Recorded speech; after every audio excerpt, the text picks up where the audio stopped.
Hey, you guys. I hope that you have had a wonderful week. I hope that you enjoyed part one of these two episodes. I know this is a very sensitive topic, and my main goal is to just understand some of the psychological aspects of these characters while being respectful. But today, not only are we going to focus on their psychopathy, but we are also going to focus on the victims as well, because they are the most important part of this, regardless. So with that, I am your host, Kitty Gonzalez, and you are listening to What the Psychology.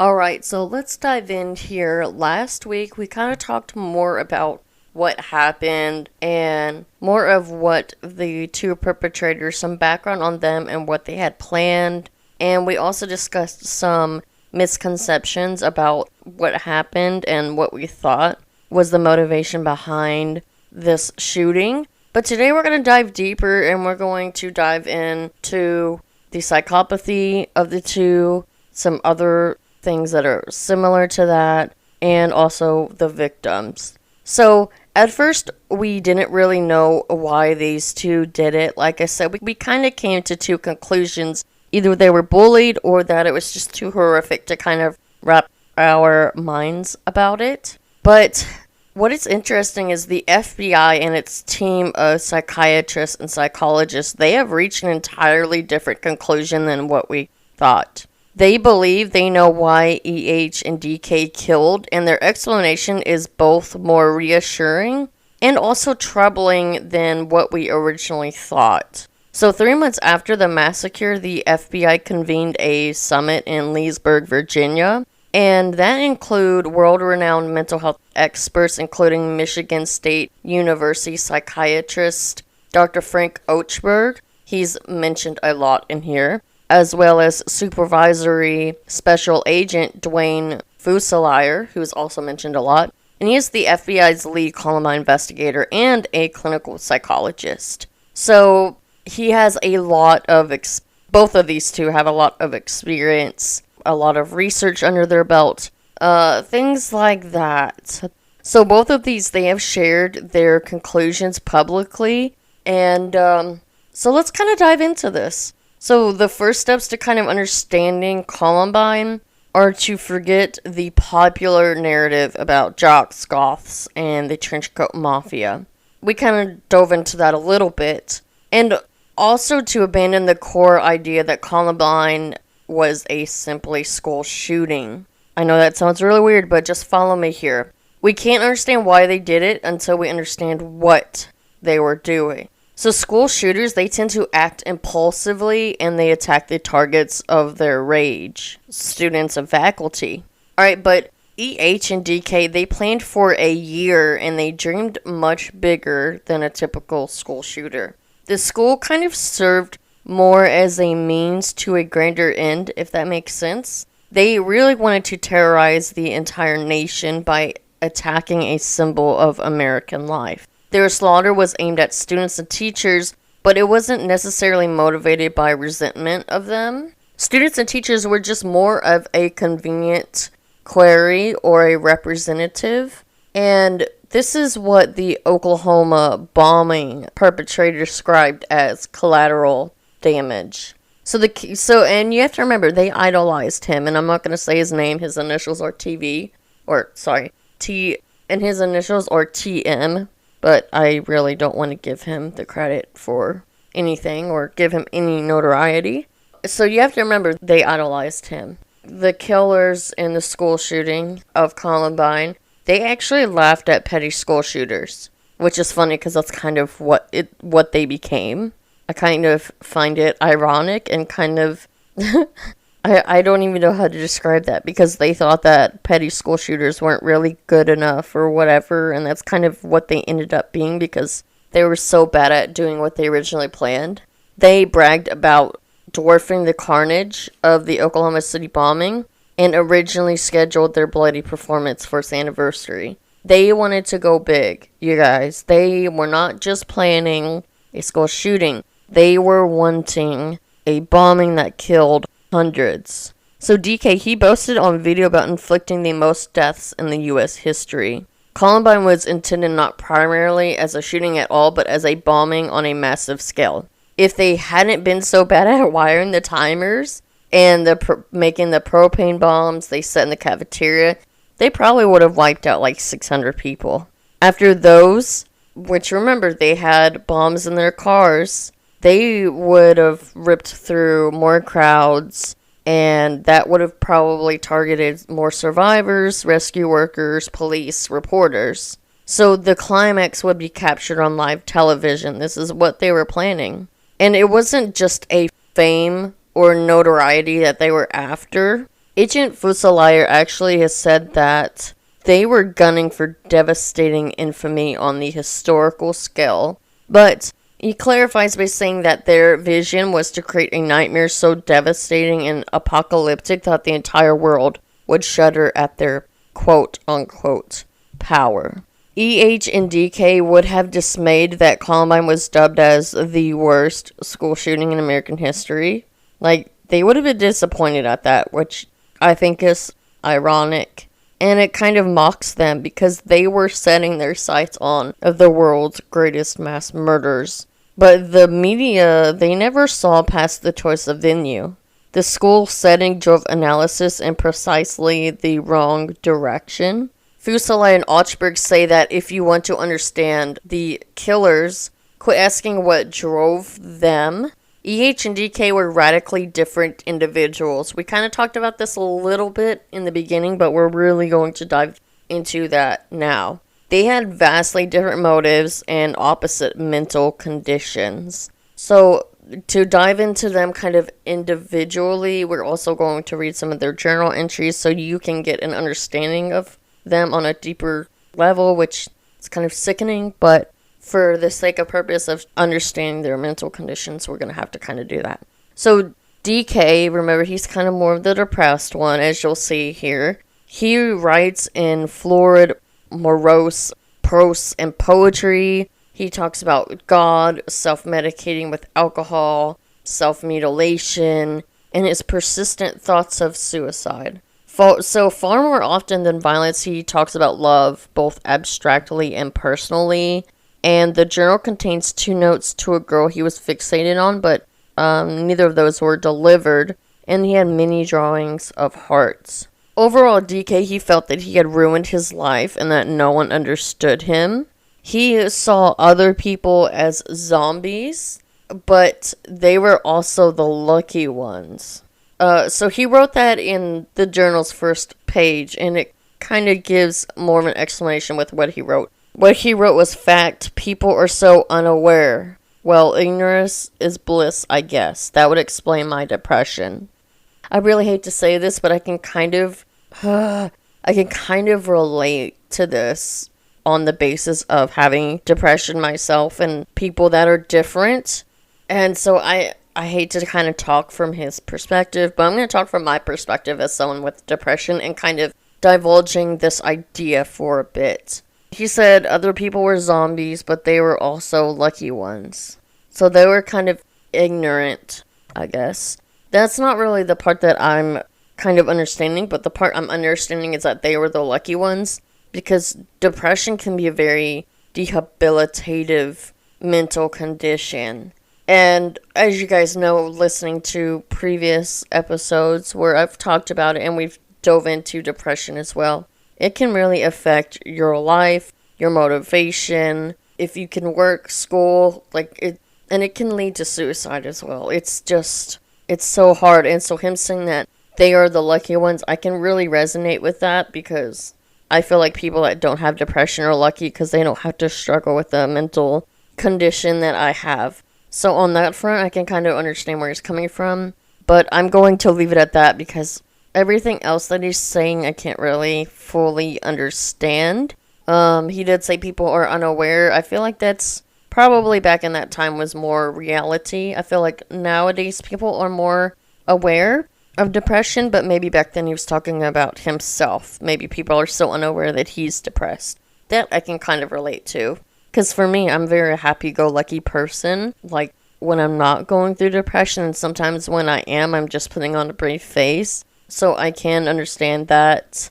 Other than that, can't really understand or excuse, like, where he was coming from or his actions. So just want to kind of separate that a little bit. So DK, he is easier to comprehend. He is a more familiar type.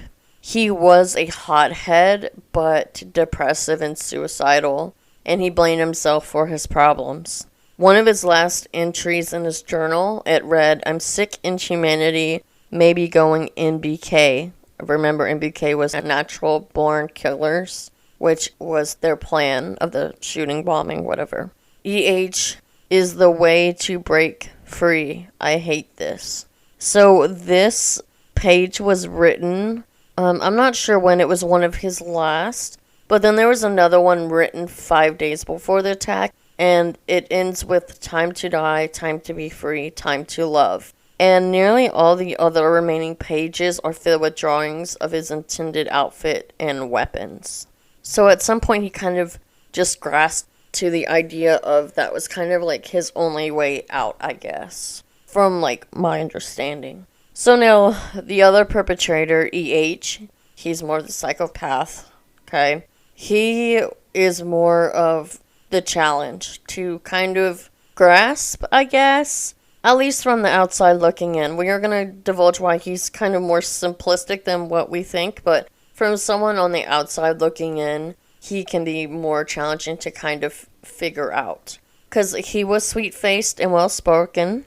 Adults and even other kids described him as nice. But you have to remember, he was cold, calculating, and homicidal.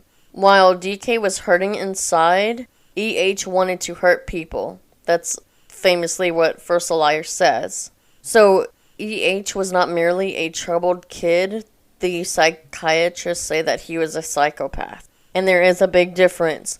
Recently we talked about antisocial personality disorder, which is pretty much the same thing as psychopath. And you're going to see all of the symptoms of that as we go through this in EH. Remember, they lack empathy and remorse. They can put on a face and try to quote-unquote relate to people, but not fully. They put on a face to where it looks like they can relate to people and relate to empathy. They are sometimes grandiose, not always.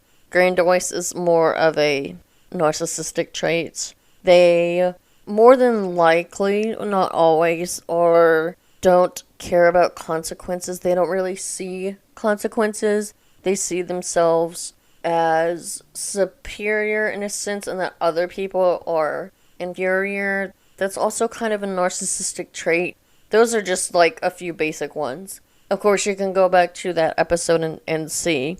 So, while DK's journal was like more full of love and suicide and things like that, EH's journal is more single-minded. To him, people were robots conned into following a false social order. The same one that dared to judge him.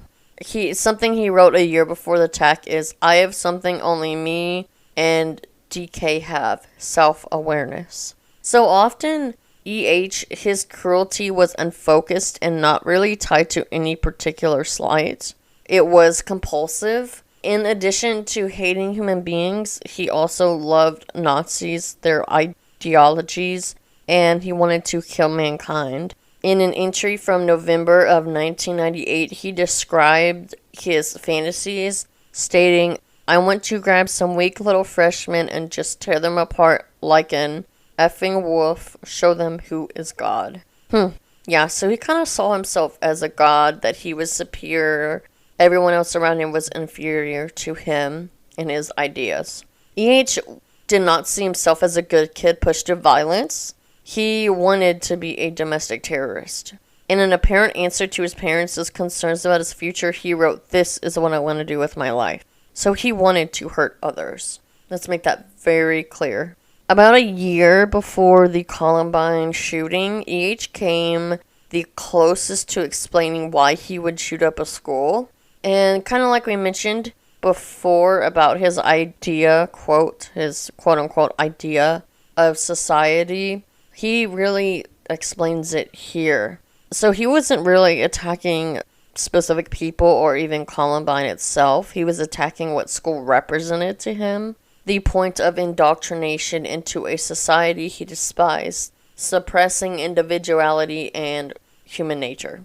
And what he wrote is, school is society's way of turning all the young people into good little robots and factory workers. He wrote this on April 21, 1998. Continuing, I will sooner die than portray my own thoughts, but before I leave this worthless place, I will kill whoever I deem unfit for anything at all, especially life. These are his thoughts. These are what he wrote. He is explaining himself here. It's not just psychologists just like, oh, I'm assuming he's this.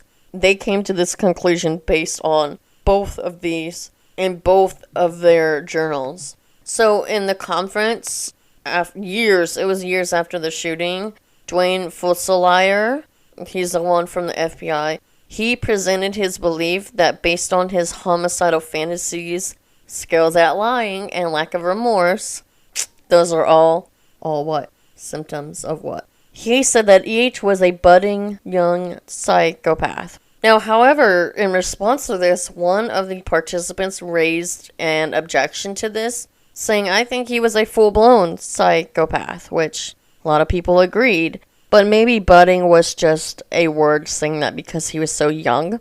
But, yeah, pretty much was a psychopath. Other people didn't think for themselves and would never survive a doom test. This is what E.H. thought. A final solution, like that of the Nazis, was what he thought would save the world. Natural selection. This was the same message printed on his shirt during the shooting. So in popular usage, we hear all the time that any crazy killer is a psychopath.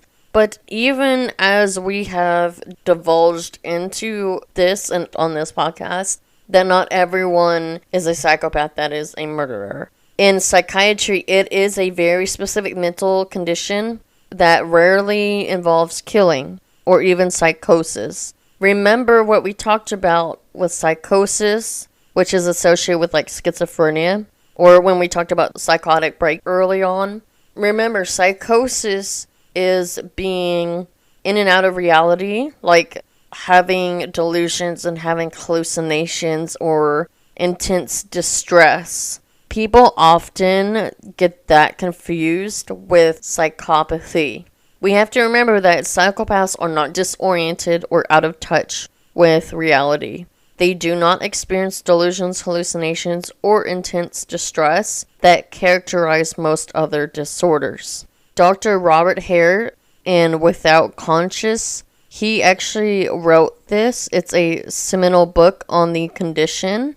And he was one of the psychologists that was consulted by the FBI about Columbine and the state. So he was involved in this. So unlike psychotic individuals, psychopaths are rational and aware of what they are doing and why they are doing it. Their behavior is a result of choice, freely exercised. Okay, big difference. Remember when we talked about, it was in the earlier episodes about psychotic break, and we talked about the story that was on Criminal Minds, and it was a guy who his girlfriend or fiance just proposed to her, and then the gang members killed her right in front of him, and he had trauma to where he had dreams about retaliation of killing each and every gang member, but in reality, he was actually killing them.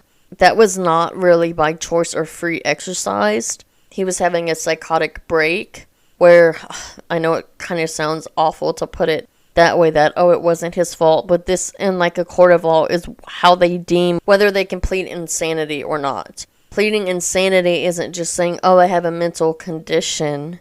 For one thing, they have to be diagnosed with that, and there has to be a lot of evidence. But if they were under psychosis, then they can plead insanity. More like where being a psychopath, it is a choice. And I did kind of talk about how psychopaths, how we can deter them from harming others. And we kind of go into that later on in this episode. So I'm going to kind of leave it at that. Their thought process is just different, but everything that they do is a result of choice. They are choosing and freely exercising their behavior, whereas those with psychosis are not necessarily doing it as choice.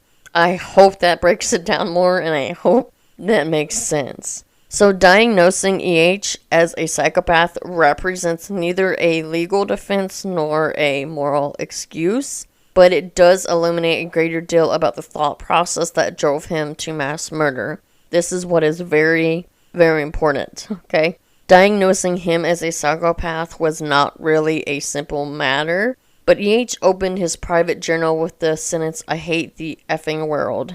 And when the media actually studied Harris, they just focused on his hatred. They thought that maybe his hatred led to revenge, and it's really easy to get lost in the hate, which is what screamed out relentlessly from EH's website.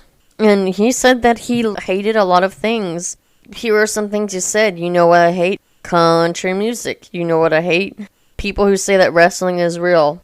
Ouch, that kind of hurts because wrestling and jiu-jitsu are very close. You know what I hate? People who use the same word over and over again. Read an effing book or two. Increase your vocabulary. Effing idiots. You know what I hate? Stupid people. Why must so many people be stupid? You know what I hate? When people mispronounce words. Ouch. I do that a lot. And they don't even know it. Like across or espresso. Pacific, meaning specific. I'm guilty of that one. Two-pack instead of Tupac. Learn to speak correctly, you morons. You know what I hate? Star Wars fans. Ouch. That one really hurts, because I'm a big Star Wars fan. Get a friggin' life, you boring geeks. Those are all things he talked about on his website. And it rages on for page after page, and it's repeated in his journal and in the videos him and DK made. But Fuseli recognized a far more revealing emotional burst through both fueling and overshadowing the hate. What he was really expressing was contempt. So often we say we hate things, okay? We say, like he said, oh, I hate Star Wars fans, like, or I hate Star Wars or whatever. A lot of us use that word, but this goes deeper when it comes to EH. And this is kind of what Fuseli recognized. Instead of just hating, he is more disgusted with people around him. Or as he puts it, the morons around him. They're not the rantings of an angry young man picked on by jocks until he's not going to take it anymore. These are the rantings of someone with a messianic grade superior complex, out to punish the entire human race for its appalling inferiority. So it may look like hate, but it's more about demeaning other people. A second confirmation of the diagnosis was EH's perpetual deceitfulness. That's another symptom. I lie a lot, which is something that EH wrote in his journal almost consistently, and to everyone, and to keep my own butt out of the water. Let's see, what are some of the lies I told? Yeah, I stopped smoking. For doing it, not for getting caught. No, I haven't been making bombs. No, I wouldn't do that, and countless other ones. That's what he would say. EH claimed to lie to protect himself, but that appears to be something out of a lie as well. He lied for pleasure, something that Fuseli says. So there's a term in psychology called duping delight, and psychologist Paul Ekman is the one who kind of came up with this, and it represents a key characteristic of the psychopathic profile. So duping delight is like lying for pleasure. It's not just lying so you won't get caught. It's just because you enjoy to lie and you enjoy to manipulate others, right? Manipulation. So EH, he was married to his deceitfulness with a total lack of remorse or empathy, which we know is another distinctive quality. Fuseli was finally convinced of his diagnosis when he read EH's response to being punished after being caught breaking into a van. Remember when that happened and they were sent to do like a juvenile diversion program and they successfully completed it? Well, DK and EH, they avoided prosecution for the robbery by participating in that program, and it pretty much involved counseling and community service. Both killers feigned regret to obtain an early release, but EH had relished the opportunity to perform. Very important. So he wrote an ingratiating letter to his victim offering empathy rather than just apologies. Fuseli remembers that it was packed with statements like, "Geez, I understand how you feel and I understand what this did to you." But he wrote that for effect. This is what Fuselier said. That was complete manipulation. And almost the exact time he wrote down his real feelings in his journal. Isn't America supposed to be the land of the free? How come if I'm free, I can't deprive stupid, effing, dumb people from his possessions if he leaves them sitting in the front seat of his van, out in plain sight and in the middle of nowhere in a Friday night? Natural selection, which is in all caps. Effers should be shot. Very far from the letters that he presented the victim of his crime. So EH's pattern of grandiosity, glibness, contempt, lack of empathy, and superiority read like the bullet points on Harris' psychopathy checklist and convinced Fuselier and the other leading psychiatrists that were close to the case that, yeah, EH was a psychopath. It begins to kind of explain EH's unbelievably callous behavior, his ability to shoot his classmates, then stop to taunt them while they withered in pain, then finish them off, which is exactly what he did. And we have to remember that psychopaths, they are guided by such a different thought process than any non-psychopathic human. And we tend to find their behavior inexplicable, which is, to us, that makes sense, but they're actually way easier to predict than the rest of us once you understand them. Don't believe me? Keep listening. So psychopaths, they follow much stricter behavior patterns than the rest of us. And this is because they are unfettered by conscience and they live solely for their own aggrandizement. Something to note here, Fuselier, he trains hostage negotiations, and the difference is so striking that he does train negotiators to identify psychopaths during a standoff, because then they can immediately reverse their tactics if they think that they are facing one. It's kind of like flipping a switch between two alternate brain mechanisms. So, say in a hostage situation, you are confronting a normal person, you would try to empathize with them. You would try to see what their wants are and what they needs, because usually there's some type of trade-off to why they are doing it. Usually they're doing it to get something in return. But when it comes to psychopaths, they're just doing it for the pleasure of it. So if you flip that switch, you have to kind of play on their ego a bit and be like, we understand why you're doing this and that you are far superior than your hostages. And you just have to remember that you are too great to commit this act, because why would someone so great have to sit in prison? Like, literally, that's kind of like the switch.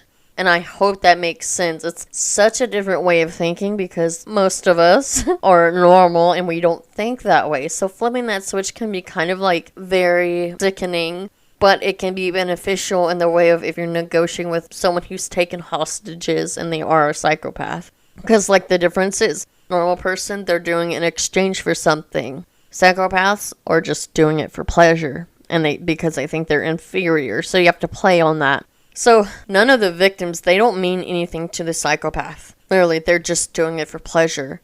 They recognize other people as only a means to obtain what they want, what they desire. So, not only do they feel no guilt for destroying lives, they don't grasp what they feel. So, the truly hardcore psychopath doesn't quite comprehend emotions like love or hate or fear because they've never experienced them directly.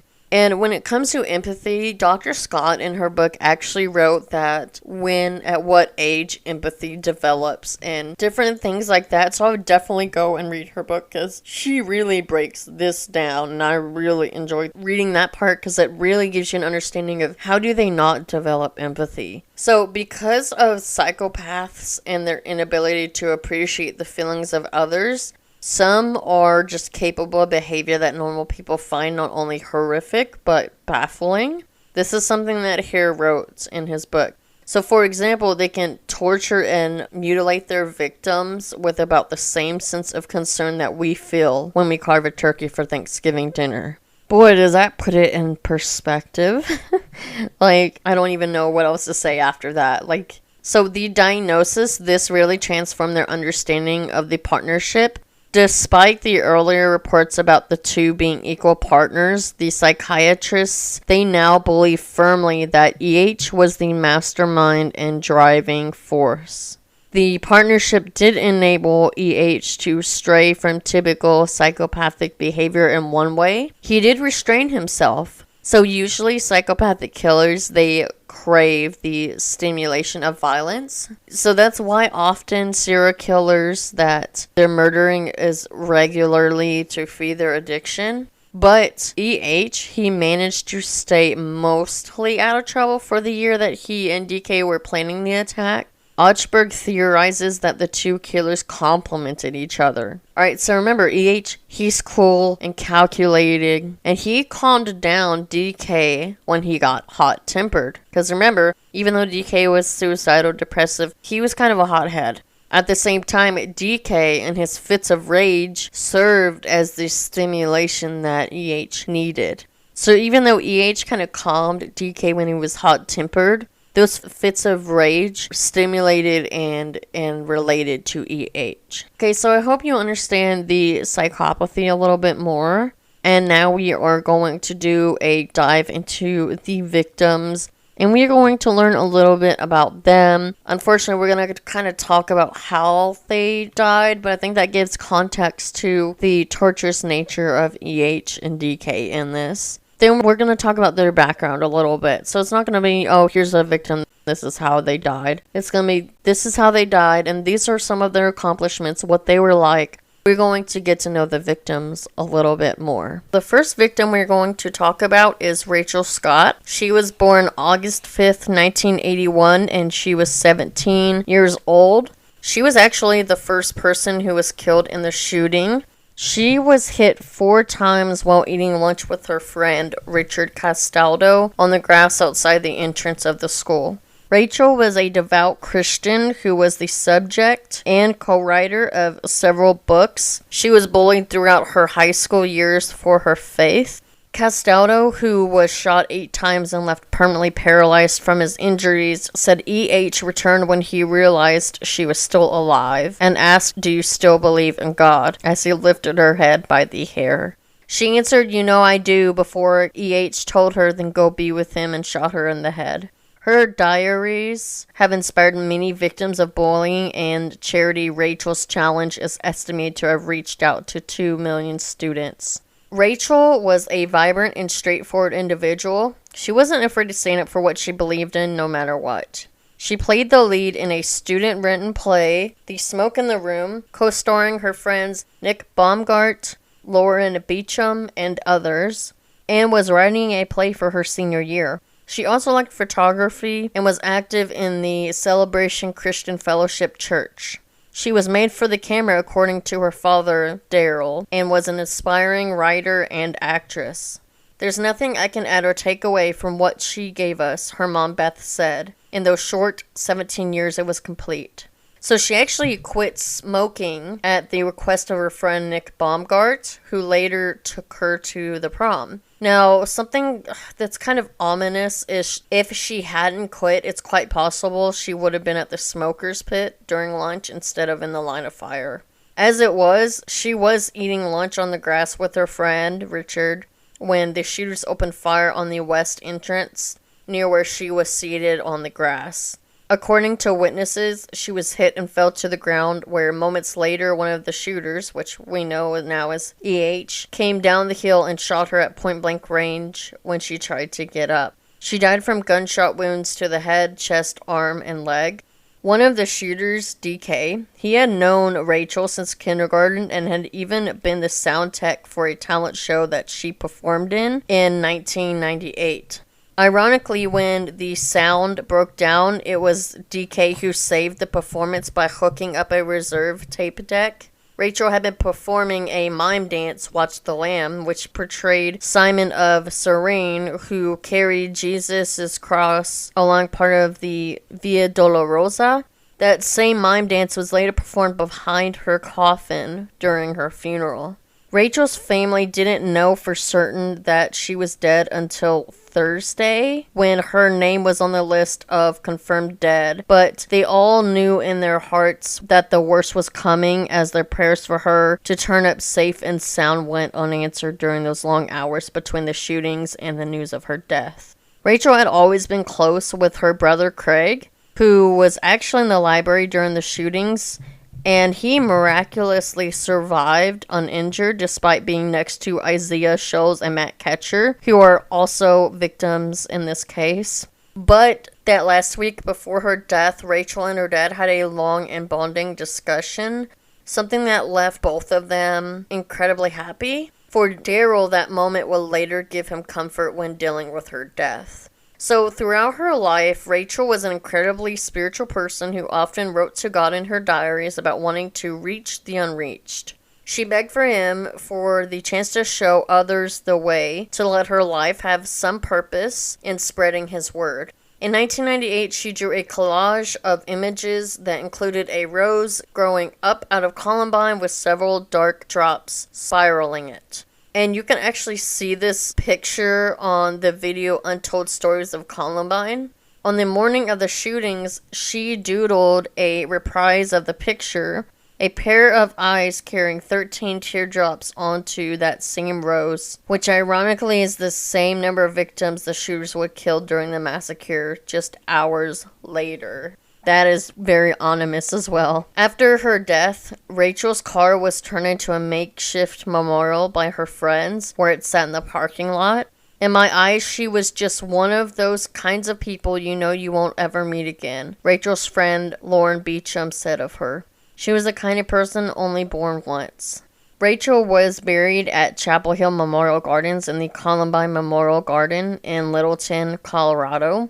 The next victim is Cassie Bernal, and she was born November 6, 1981, and she was 17 years old.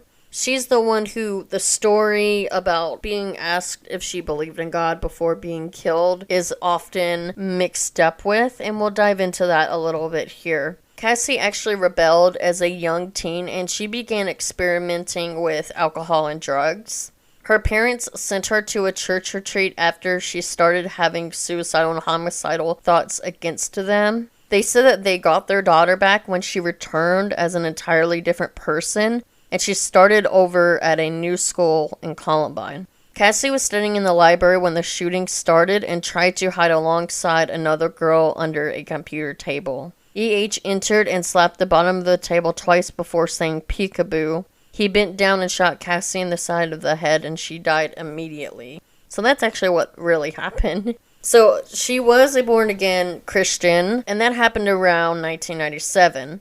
So she was active in church youth programs and Bible study groups. Her parents called her Bunny Rabbit and said she loved to go rock climbing in Breckenridge. She had recently visited Great Britain, and her favorite movie was Braveheart. And as being mostly Scottish myself, I love Braveheart. For a long time after the shootings, it was believed that she was the girl in the library who was asked by one of the shooters, "Do you believe in God?" and was subsequently shot because she said yes. There's still a lot of controversy surrounding this. So according to the Columbine report, several witnesses claim that the conversation occurred between gunman EH and surviving victim Valine Schnur.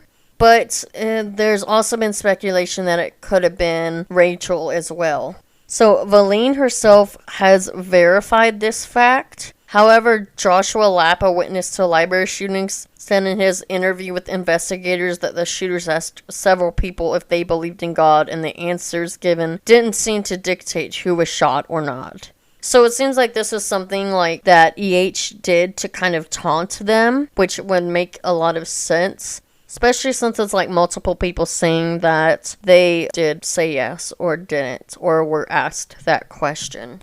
Still, according to witness statements and the Columbine report, here is what happened to Cassie. When the shooters entered the library, she, like many other students, was hiding under the table she'd been sitting at when substitute teacher Patty Nielsen entered the library and told everyone to get down. She had her hands over her face, perhaps to keep from seeing what was happening, as she could hear other people being shot and killed in the library, near to where she was hiding. Just after shooting Steve Kernau and injuring Casey Rugseger, EH came around the table where Cassie and another girl were hiding. He slapped the top of the table twice with his left hand and said to the two frightened girls, "Peekaboo." He then bent down, pointed his sawed-off shotgun under the table, and fired once, shooting Cassie in the right side of her head, and she died immediately. When it was still believed that Cassie was the girl who said yes, she kind of became a martyr to the cause of Christianity, and her mother said that she couldn't think of a more honorable way to die than the way Cassie was taken. And her mom did write a book called She Said Yes. I have read it, like, back in high school, and it is a really good book. It does do a deep dive into Cassie and her life. However, I have seen reports where even after them confirming that Cassie was not the one who said yes, they're still kind of like continuing that idea that she was. The idea is still something that they want to kind of preserve, and the idea is true for some of the victims, but not all. But that was probably what they were told at first anyway. Her mom also said that, "I keep thinking about the things I need to do for Cassie." That's what she told the Oprah show in 1999. And then I catch myself, I don't need to do that. The Lord's taking care of those mom things I used to do. Cassie, she was buried in a white coffin that attendees at her funeral, her pastor called it a marriage to Christ, could sign. Her mom wrote, "Bunny Rabbit, my friend, my buddy, my daughter, my mentor. I will love you and miss you forever. I promise to take good care of your kitty. I know that Jesus is elated to have you in his presence. Your courage and commitment to Christ have gained you a special place in heaven, and I am proud to call you my daughter. I love you so much, Mom." So despite the fact that she likely didn't say anything to either of the gunmen, the story of the girl who said yes, it does still inspire people all over the world, and her family prefers to think of Cassie as that girl. And more than likely, if Cassie was asked, she would have said yes. So that's kind of like their thinking behind it. The next victim is Daniel Rohrbough, and I'm really sorry if I mispronounce any of these names.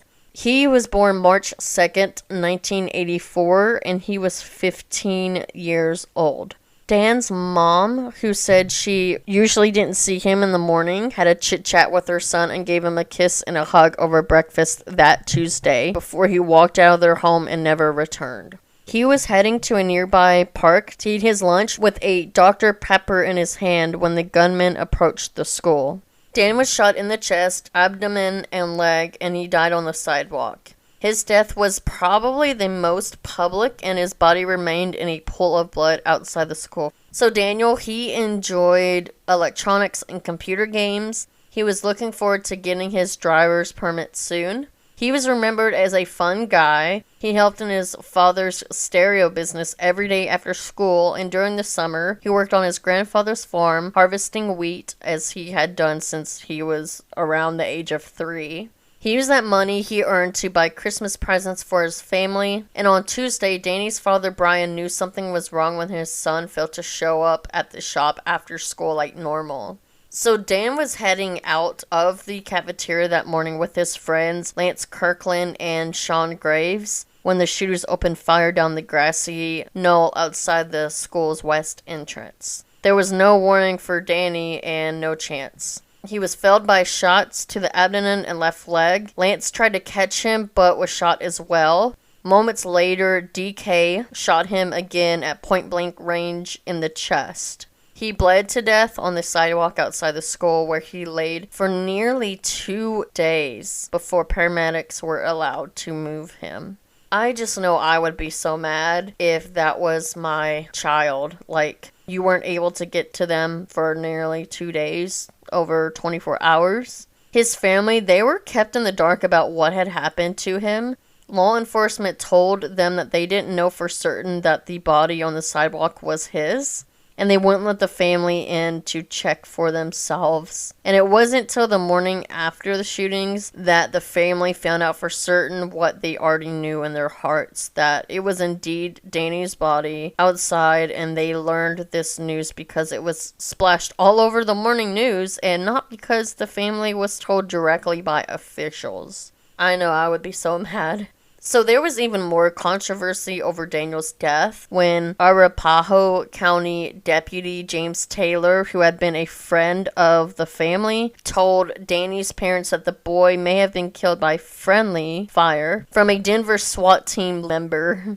Lawsuits and independent investigation have confirmed that Dan did die from the shot fired by E.H., but it was never made clear whether or not Danny was hit in the crossfire by a bullet from law enforcement. The family later sued Taylor, who was suspended by the force. Additionally, there was initial confusion over which gunman was the one who had killed him.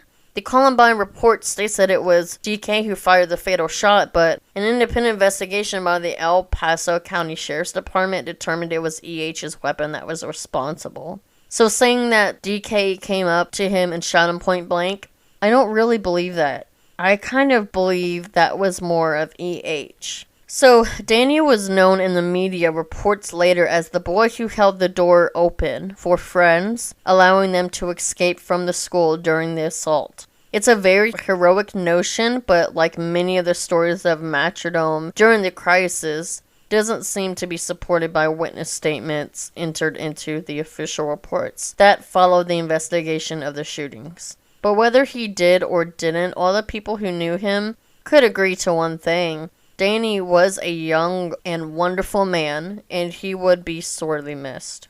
Shortly after learning of his death, Dan's mother, Sue Petrone, started a load of laundry in order to do something normal and came across Daniel's shirt and socks. The little things just bring back the horror of the fact that he's not with us anymore, she said. So Dan's funeral was held at Grace Presbyterian Church, and he was buried in Littleton Cemetery in Littleton, Colorado. The next victim is our oldest victim, Dave Sanders. He was born October 22nd, 1951. He was 47 years old. He was a teacher, dad, and grandfather, and his full name was William David Sanders, but he was known as Dave. And he was actually in the cafeteria when he heard gunfire and rushed to warn the students. And he has been hailed to be a hero after he successfully managed to get around 100 students away from the danger. He remained to try to secure as much of the school as he could, but eventually he ran into the shooters. He was shot in the back and the neck as he tried to escape in the opposite direction. DK walked over to Sanders, who had collapsed on the floor, and threw a pipe bomb down the hall. Dave managed to drag himself to the science area where a colleague kept him alive for 3 hours by attempting to stop him losing blood by using shirts from the students in the room. A student held up a sign in the window saying, "One bleeding to death," but the warnings were ignored. His last words were, "Tell my family I love him." So, Dave Sanders, he was a computer and business teacher at Columbine for 25 years and a coach of the girls' basketball and softball teams. He left behind his wife, 4 children, and 5 grandchildren. His students said he was a teacher, a friend, a mentor, and an inspiration. When the gunman did start to fire outside the school, he ran to the cafeteria and sounded the alarm. He, along with 2 of the school's janitors, helped get more than those students out of the path of danger by herding them away from the shooters. He saved untold numbers of lives that day, no doubt. By the time the gunman arrived, the cafeteria was nearly empty thanks to him and the 2 janitors. He was in the upstairs hall trying to get students safely hidden in classrooms when he was shot from behind by E.H. He was hit in the torso, head, and neck. He bled to death waiting for help. 911 dispatchers told students who were helping him was coming, but it never arrived. Trying to get help up to Coach Sanders, it was the student Deidre Kuchera who posted a sign that said "one bleeding to death." Dave's daughter Angela said at his funeral, "What you did in that school on Tuesday was an amazing act of heroism. Even after you were hurt, you continued to be the brave, selfless man we all know you are." Dave was buried in Littleton's Chapel Hill Memorial Gardens. Since his death, Coach Dave Sanders has had a softball field at Columbine and a scholarship named after him to honor his memory, and posthumously received the Arthur Ashe Award for Courage. I am just getting chills right now to just think that you're put in that situation and all you do is just to save everyone else, and you just try to hold on as hard and as much as you can to survive. And if only they would have gotten to him sooner, if the paramedics. And to think 3 hours later, you guys, remember the time frame. This maybe lasted not even an hour, and the fact that they couldn't come in and clear the school, especially once the gunfire stopped. Like, I don't know. It's just so many lives could have been saved just by their response time as well. So our next victim is Kyle Velasquez. He was born May 5th, 1982 and was 16 years old. Kyle was described as a big teddy bear, and he was the first of 10 students who did die during a hostage situation in the school's library. He curled up under a computer table and was killed by shots in the head and back. Kyle suffered a stroke as a baby, and his parents were prepared to spend the rest of their lives with him due to his disabilities. He had been attending Columbine for 3 months and had only started to stay at the school during lunch. So he would have been on his way home if the shooting had happened a few weeks earlier. That is seriously ominous. Neighbors and relatives say that Kyle enjoyed chores and family activities. They say he was a big teddy bear or a gentle giant. He was 6 feet tall and 230 pounds when he died, but those who knew him knew that he was just like a little boy at heart. He was affectionate and sincere. He loved nothing more than helping his dad Al around the house. He would put up shelves, mow the lawn, wash the car, and every day he would kiss his mom Phyllis on the cheek and tell her that he loved her. He wanted to join the Navy like his dad did or become a firefighter. So when he was a baby, he did suffer a stroke that kind of left him mentally disabled, and he also had severe asthma. And as a special needs child, Kyle was often ignored, avoided, and teased while growing up. And so he knew what it was like to be an outcast. He would accompany his mother everywhere while she ran her errands. And Kyle's last words to her were, "Goodbye, I love you, Mom." Kyle was a shy teen, and like I said, he was only at Columbine for a few months. He just started to kind of find his way and come out of his shell when the massacre occurred. Kyle, he loved computers. He had been sitting at one of the computer tables in Columbine's library when the killers did come in, and perhaps he was too confused or frightened by the chaos and noise to hide himself. So DK shot him in the back of the head, and as he passed by, Kyle was the first victim to die in the library. Kyle was buried with military honors in Fort Logan National Cemetery in Denver, Colorado, since his father was a Navy veteran. His parents were given the flags from his coffin and the one that was flown at half-mast in Kyle's honor at the state capitol. The more I read these, you guys, the more chills I get. Okay, so the next victim is Stephen Kernow. He was born August 28th, 1984, and he was 14 years old. I think he might have been the youngest, but... So Stephen, he planned to become a Navy Top Gun pilot, and yeah, he was the youngest victim of the shooting. So he died at the age of 14 after E.H. shot him in the neck with a sawed-off shotgun. He was a Star Wars fan and was anxiously awaiting the release of Star Wars I: The Phantom Menace on May 19th when he died.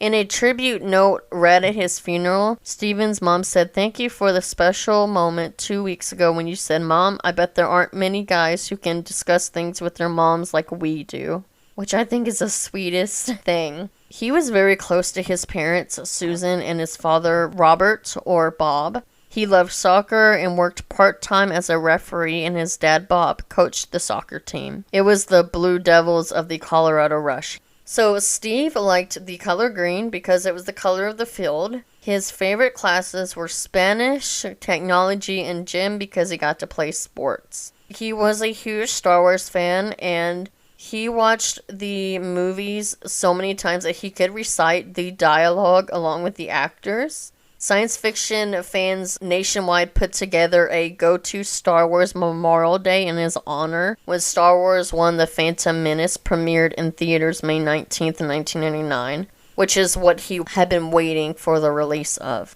And I think that is so special for them to just do that, since he was such a huge fan that they had that Memorial Day in his honor. Steve was hiding under one of the small computer tables in the library near surviving victim Casey Rugseger when the shooting began. E.H. shot Steve in the neck, and Steve died in the library. His funeral was held at Trinity Christian Center, the fourth funeral of a Columbine victim, held there in 5 days. Members of his soccer team were among the mourners at his funeral. Every time we play, he'd have a huge smile on his face. Justin Norman said at the funeral, a former teammate who was among a dozen friends who offered eulogies for Steve. His sister Nancy said at the funeral that she was going to miss fighting with Steve over whose turn it was to take out the garbage and whose turn it was to use a computer. She wondered who would tell stories to her own children about what she was like growing up. She'd been counting on her little brother for that. Steve was buried in Fort Logan National Cemetery in Denver, Colorado. The next victim is Isaiah Scholes, and he was born August 4th, 1980, and he was 18 years old. So Isaiah, he was an aspiring comedian, and he was born with a heart defect, but he managed to overcome his disability, and he went on to play football and wrestle. He had played cornerback the previous year on the football team, but his father claimed he quit possibly because of racial intimidation. Isaiah was black or African American, so just to put that in context for you guys. He was studying in the library with friends Matt Ketcher and Craig Scott when the shooters entered. They hid under a table, but when DK spotted the popular athlete, he called EH over, and the pair flanked the table on either side and started a racist rant against Isaiah. Witness reports of the shooter's racist remarks led Isaiah's parents to later claim that the whole massacre was race-motivated, but that's not true. Isaiah was the only black person killed during the shootings, and in fact, no other black people were even injured during the assault. Although they were racist, it wasn't a hate crime just targeting black people. So they attempted to pull him out from under the table, but when they failed, EH shot him. DK then shot Matt, while Craig survived by playing dead in a pool of blood from his dying friends. Whew. Talk about survival. So Isaiah, he did want to become a comedian. He dreamed of becoming a music executive, and after graduating, he wanted to attend an arts college. Friends nicknamed him Bushwick. So Isaiah, he also played keyboards, whoop whoop, which is what I play. And he wanted to become a record producer like his father Michael, who was the president of Notorious Records and Fort Knox Entertainment. Michael started to promote black musicians in the Denver area. After graduation, Isaiah had planned to attend the Denver Institute of the Arts. Isaiah was actually a popular boy, and Columbine principal Frank DeAngelis said his classmates would compete to work on school projects with him. Isaiah, thank you for having such a positive impact on our school and on our family. You will be greatly missed, and I love you, my dear child. He's smiling down on us, classmate and friend Nick Foss said. I know he is. So he did die from a gunshot wound to the chest. The last of the Columbine victims to be buried, Isaiah was laid to rest in Fairmount Cemetery in Denver, Colorado. Martin Luther King III, who was the son of Martin Luther King Jr., actually spoke at Isaiah's funeral at the Heritage Christian Center. So Matthew Catcher, he was born February 19th, 1983, and he was 16 years old. Of course, he was shot in the chest alongside his pal Isaiah in the library. So Matt played on both the defensive and offensive lines of the school's football team. He was also a weightlifter and a straight-A student.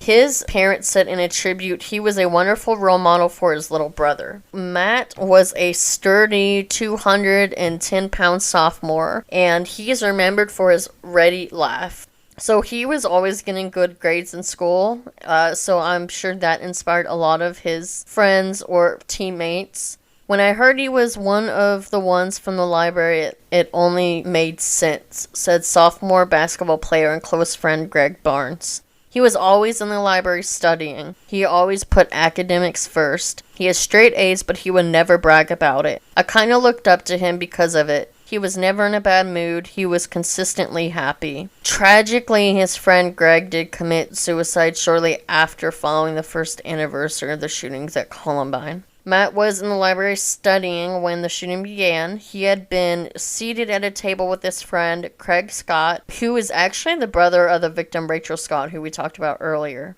And just to take a moment, Craig did survive and Rachel didn't. Craig was the one who played dead in the pool of blood to make the shooters think he was shot. When the teacher ran in and told everyone to get down, both boys hid under the table they had been sitting at and were joined by Matt's fellow athlete and his friend Isaiah Scholes. After the shooters entered the library, they shot several people before DK spotted Isaiah and called EH's attention to their table. That's when they made racial slurs toward Isaiah, and then EH shot him at a close range. So DK actually fired on Matt next, hitting him in the chest. And Matt died sometime later in the library where he lay. And I'm assuming he probably bled out. He was a wonderful role model for his little brother. His parents wrote in a statement that was read at his funeral at St. Francis Cabrini Catholic Church on April 27th. Their brotherhood had just recently developed into a bonding friendship. In Matt's heart, there was always enough room for everyone to be victorious. The University of Colorado, which is where Matt had planned to attend school, sent his younger brother Adam one of their jerseys bearing Matt's name and the jersey number he wore, 70, as part of the Columbine's football team. The Columbine High School football team all wore ribbons bearing his old jersey number, and they were asked to dedicate the next season to Matt's memory at his funeral service. Matt was buried in Mount Olivet Cemetery in Wheat Ridge, Colorado. In September of 1999, Matt was accepted posthumously in the National Honor Society. Alright, so the next victim is Lauren Townsend. She was born January 17th, 1981, and she was 18 years old. Lauren died on the library floor after being shot several times in the head, chest, and lower body. She was shot more times than any of the other victims, but the reason for that still remains unknown. Lauren, she was a straight-A student who volunteered at a local animal shelter, and she was captain of the volleyball team, which her mom coached. She was hiding under a table with friends and kept her arm around Val Schnur, who survived, and told her everything would be okay before the killers shot her dead. Lauren, she was a senior, and not only did she play volleyball, she was captain of their varsity team, and her mom, Donna Anna, coached. So she was a member of the National Honor Society, and she was actually a candidate for valedictorian of her graduating class. Lauren was a talented sketch artist as well, and she was nicknamed Lulu, and she was planning on majoring in biology at Colorado State University when she graduated from Columbine. She was in the library with her friends, which was Lisa Kreutz, Dewada Perez, Valine or Val Schneier, and Gianna Park when the shooting began. After several minutes of hearing the gunman taunt and shoot other people hiding in the library, library, one of the killers, DK, came to Lauren's table. He opened fire, injuring Lisa and Val. He fired again as fast as his weapon would shoot, and he hit Lauren several times. A few minutes later, EH came back around the table and shot beneath it again, hitting Lauren again, but she didn't feel it. She was already dead by that time. So she died on the floor of the library from multiple bullet and shotgun wounds to the head, chest, lower body. Her funeral was held at Foothills Bible Church, where her brother, Josh, played a tribute video filled with moments from her life. Many of her teachers spoke at her funeral, commending her gentle nature, loving spirit, as well as her academic excellence. Her coffin was a white one that people attending her funeral could write on, much like one would sign a yearbook, which is ominous, the fact that she was about to graduate. Her father wrote, "Lulu, you'll always be my baby." So she was buried in Littleton Cemetery in Littleton, Colorado. Man, she just seems like she was so well ahead and so ready. She was ready to graduate, ready to start her life in college, and it was taken away from her. And then even in her last moment, she was there comforting her friend. So next victim is John Tomlin. He was born September 1st, 1982, and he was 16 years old. John spent his lunch break in the library studying when EH and DK stormed in. He hid under a table and welcomed Nicole Nolan in his hiding place, where he held her hand in comfort while they listened to the shooters kill their classmates. EH shot John without looking who was under the table before DK went around and shot him point blank in the end. Nicole was shot in the stomach, but she did survive. So John was actually a native of Wisconsin, and he worked after school at a local nursery hauling trees and belonged to a church youth group where he met his girlfriend of several months, Michelle Oter. Family and friends remember his energy and the warmth of his smile. He loved church and Chevy trucks. He had recently got his driver's license, and of course, he just bought an old Chevy pickup they had been working on for since he was 14. So he was saving up money to buy that since he was 14, and he bought it. He once drove all the way to Mexico to help build a house for a poor family. He enjoyed four-wheeling in his truck and lifting weights. His truck, kind of like Rachel Scott's car, became a standing memorial in the parking lot. Thursday, following the shootings, his family gathered around the truck despite the fact that it was raining. His Bible was still sitting on the dashboard where he always left it in the hope that someone would see something there that would bring them closer to God.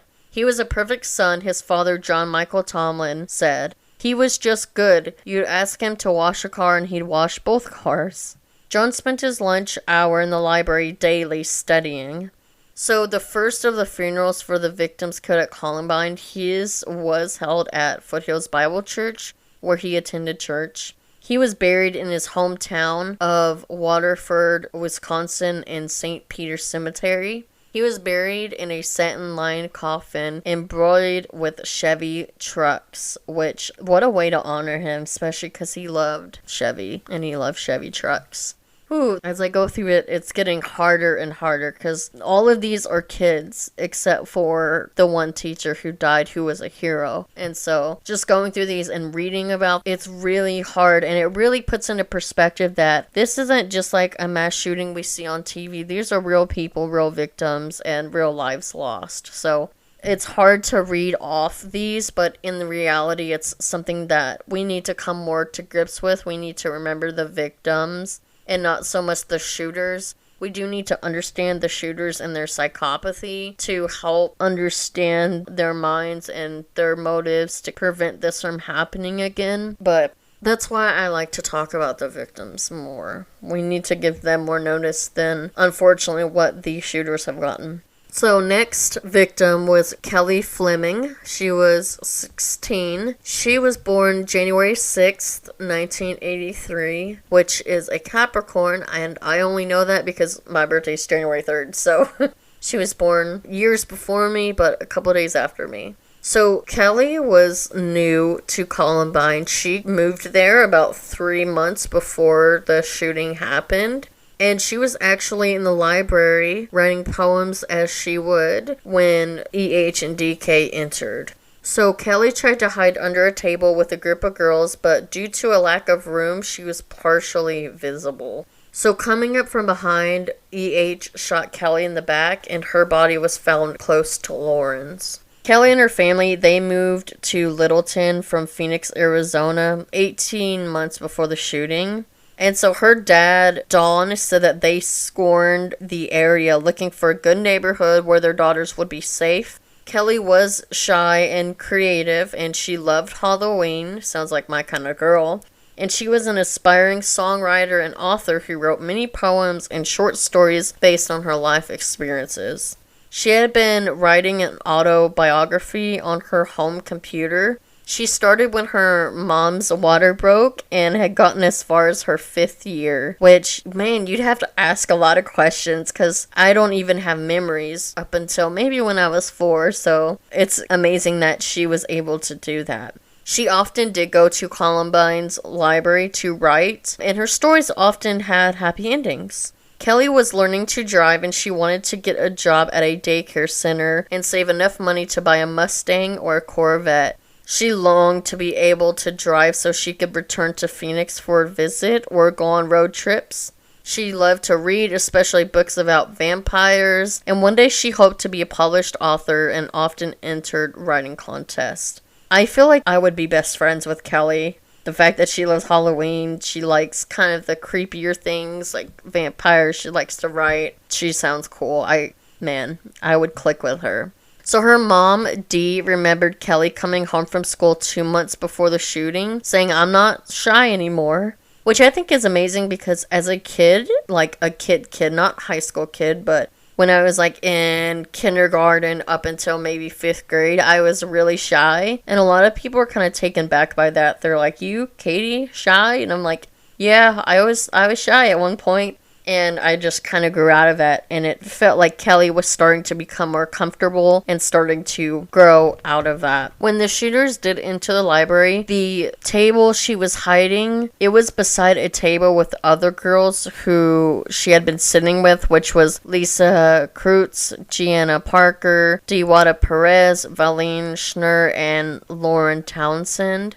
At one point, DK fired under the table, which was what injured Val and Lisa, and then he fired his gun again, which killed Lauren. Both gunmen reloaded their weapons and taunted Val, asking her if she believed in God. The shooters then moved away from Kelly's table, moving to another table where they shot Nicole Newland and killed John Tomlin, and then they circled back around and came back to the girls' table. And coming up from behind, he shot Kelly in the back with his shotgun. Her body was found on the floor near Lauren Townsend, and Kelly's father said, "Here's one of the real leaders of the school, and our Kelly was next to someone like that. I'm sure Karen took care of Kelly. She wasn't alone." He also said he prayed for the parents of the shooters. "They'll have a tougher time getting over this than we will." Kelly's funeral was held at the same time as Daniel Mauser's at the St. Francis Cabrini Catholic Church, and she was buried with 2 teddy bears in her arms. Her grave is located at Mount Olivet Cemetery in Wheat Ridge, Colorado. And so we mentioned her funeral was held at the same time as Daniel Mauser. And Daniel Mauser is actually our next victim. He was born June 25th, 1983, and he was 15 years old. And he actually hid under a table and pushed a chair in front of him when EH approached in an attempt to knock him over, which is pretty brave, actually. EH commented nice glasses before he shot Daniel in the face. Daniel was concerned with America's gun laws and asked his dad about loopholes in the Brady Bill just 2 weeks before he died. And then he was shot by a gun bought through one of the loopholes he had questioned, apparently. So Daniel, he was a sophomore, and he excelled in math and science, and he got straight A's on his last report card. His dad, Tom, remembered that his son was a smart young man who wasn't afraid of challenges and who wasn't ashamed to hug his parents. Which I just love that. Because remember, teenage years, usually you don't really want to be seen with your parents or get affection in front of others. And he He was affectionate. He didn't care. He did attend Ken Carl Middle School, the same school the shooters went to, but there's no record of them really knowing each other. Daniel was shy, but he didn't let that stop him from joining the debate team. And though he wasn't a natural athlete, he still joined the cross-country team. He liked to ski, camp, and recently returned from a 2-week trip to Paris with the French club. He had received straight A's in his classes for the last 2 grading periods and won the Stretch for Excellence Award for being named the top biology student of the sophomore class at Columbine High School. Sadly, he actually died before he could learn that he'd been selected for that honor. Daniel was posthumously accepted for membership into the National Honor Society in September of 1999 along with others. He had applied for membership weeks before the shootings. Daniel is described by his family as shy, a gentle soul, lovable, and loving. He was close friends with his sister, Christine, and Daniel, my guy, he loved pepperoni pizza, amen. He played video games and computer games, and he liked to watch shows like The Simpsons and The X-Files. I think I would be friends with this kid as well. Daniel, he was fond of trivia and knowledge games, as well as swimming and hiking. His father had hoped that in the summer of 1999 to take Daniel on his first 14,000 mountain hike. So Daniel, he did volunteer at the Swedish hospital, and he was preparing for confirmation in the Catholic Church. He would have been confirmed at St. Francis Cabrini Church 2 weeks after the date of his death. His class put a plaque in the team program room in Daniel's honor. Daniel was hoping to get his driver's license in 2000. His dad was motivated by what he interpreted as a sign of action because Daniel was shot with a gun, and Tom is now kind of motivated by this, I guess, and he's a protester of the NRA, and he continues to campaign for stricter gun laws in the wake of his son's tragic death. So Daniel was in the library when he was shot in the face by E.H., and he was hiding under one of the tables. His funeral was held jointly with Kelly Fleming's at St. Francis Cabrini Catholic Church, and he was also buried in Mount Olivet Cemetery in Wheat Ridge, Colorado. So, not long after the shootings, Daniel's family, along with several other families of the victims, learned that the school district was planning to reopen the library where Daniel and the others had died.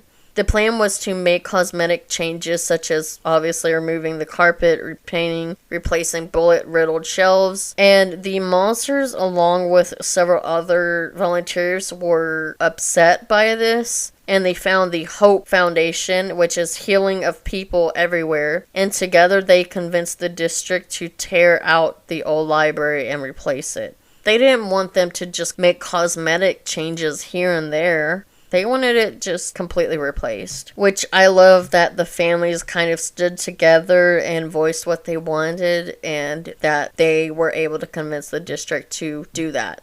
The next victim is Corey D. Pooter. He was born March 3rd, 1982, and was 17, and he was described as an all-American kid who put schoolwork above everything else. His friend Stephen Austin Eubanks watched on as DK aimed a semi-automatic weapon at Corey and pulled the trigger. So he witnessed his friend getting murdered.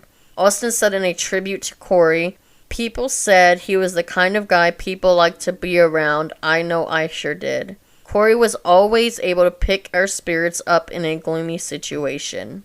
So Corey, he was a former wrestler, and he loved to hike, golf, hunt, and fish. He loved wrestling, golf, and inline skating, but fishing was his passion. He had recently taken a maintenance job at the golf club to save up. He actually wanted to buy a fishing boat with a friend. So someone that always fished with Corey said it was the times we didn't do well that his personality really shined.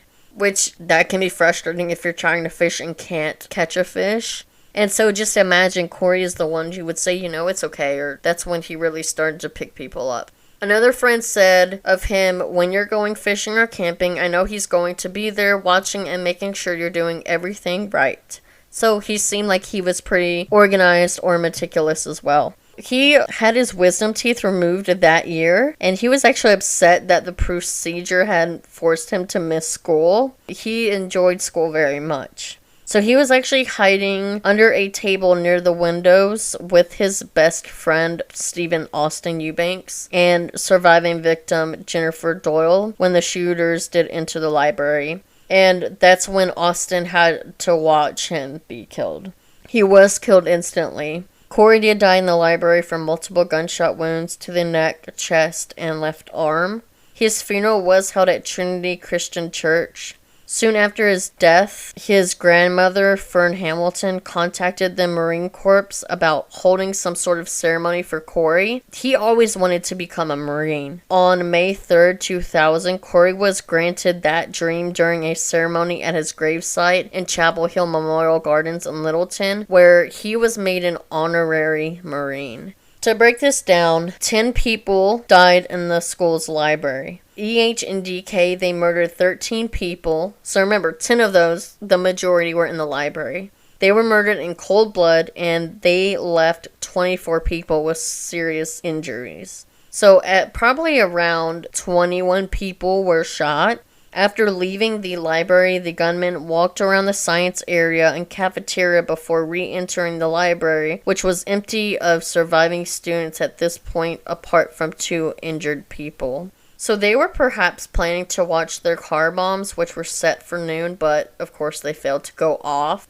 EH sat down with his back to the bookshelves and shot himself through the roof of his mouth, and DK went down on his knees and shot himself in the left temple. EH killed 9 people, including himself. Remember, there's 13 victims. I want to talk about some of the students that were injured in the massacre. It's not going to do a deep dive into their lives, but just kind of where they were shot and where they were at the time. Some of these we already mentioned, but I just want to honor them as well, even though they are surviving victims. Richard Castaldo, he was 17. Shot in the arm, chest, back, and abdomen alongside the west entrance to the school, which was where Rachel Scott was as well. Sean Graves, he was 15, shot in the back, foot, and abdomen near the west staircase. Lance Kirkland, he was 16. He was critically injured by shots to the leg, neck, and jaw near the west staircase, close to Sean Graves. Michael Johnson, 15, shot in the face, arm, and leg to the west of the staircase. Mark Taylor, 16, shot in the chest, arms, and leg to the west of the staircase. Anne Marie Holzhalter was 17, shot in the chest, arm, abdomen, back, and left leg near the cafeteria's entrance. Brian Anderson, 17, injured near the west entrance by flying glass, so he wasn't shot, but he was one of those that was injured due to not being shot. Patty Nielsen was hit in the shoulder by shrapnel near the west entrance. And Stephanie Munson, 17, she was shot in the ankle inside the north hallway. Alright, so that is the story of Columbine, the psychopathy of the perpetrators, the background behind them, their motivations, and getting to know the victims, because they are the most important aspects of this case, and they should be the ones that are remembered. Like I said, we have to remember that the perpetrators, they wanted infamy. They wanted to be famous because of their actions, even though they dreamed bigger and it just ended up being a shooting, which they kind of mocked shooters. They wanted this on a more massive scale. They wanted people to fear them and think that they had power. So, not going to give them that. We give power to the victims. With that, I hope you guys have a wonderful week. We're still going to continue with this series, but we'll give it a little bit of a break. I'm your host, Katie Gonzalez, and you've been listening to What the Psychology. Stay psych, y'all.